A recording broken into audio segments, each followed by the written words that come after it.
ఒకళ్ళు బస్సులలో ఫిరిగా తిప్పుతామన్నారు, అక్క చెల్లెళ్లకు పైసలు ఇస్తామన్నారు. ఇంకొకరు పండుగలకు ఫిరిగా గ్యాస్ సిలిండర్లు ఇస్తామన్నారు. ఇంటి ఖర్చులకు నెలకిన్ని పైసలు ఇస్తామన్నారు. ఇక చెయ్యి పాటోళ్ళైతే అన్ని దిక్కులు ఇచ్చినట్లే ఒక ఫిరి బస్సు తప్ప తతిమ వారాలన్నీ ఇచ్చిండ్లు. కానీ ఈసారి ఢిల్లీ పబ్లిక్ రూటు మార్చిండ్లు. పాతోళ్లకు షాక్ ఇచ్చి పార్టీ మార్చిండ్లు. అగ జుడుర్రి పువ్వు పట్టోళ్ళ సంబరం కాదు పోన్లీ.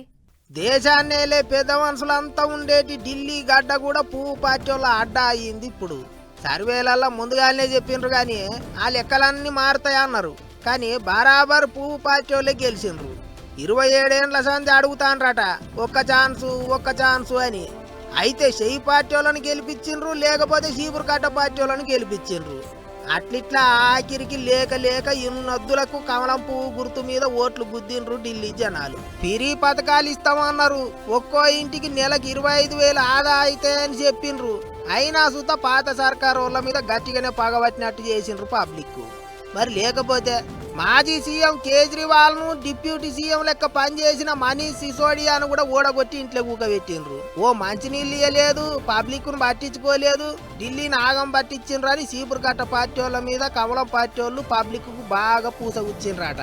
అంతేకాదు 33 కోట్లు పెట్టి కేజ్రీవాల్ మాల కట్టుకున్నాడని ప్రచారం చేసిండ్రు. యమునా నదిని గత్తర లేపిండ్రని ఎత్తిపోసిండ్రు. ఓ గిట్లా ఒక్కొక్కటి కాదుపోండ్రి.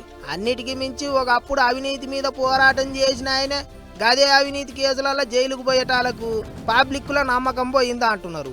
ఇగిదిట్లుంటే ఢిల్లీలో పువ్వు పార్టీ వాళ్ళు గెలిచిండ్రని మన దిక్కు లీడర్లు సంబరాలు చేసుకున్నారు.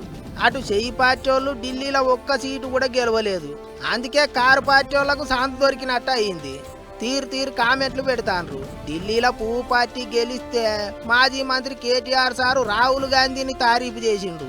రాహుల్ సారు చేయబట్టే ఢిల్లీలో కమలం పార్టీ జెండా ఎగిరింది అన్నట్టు కామెంటు రాసిండు కేటీఆర్ సారు. గిట్లా ఢిల్లీ ఎలక్షన్ల ఫలితాల మీద మనోళ్ళు తీరొక్క తీర్ల మాట్లాడుకుంటారు ఇప్పుడు.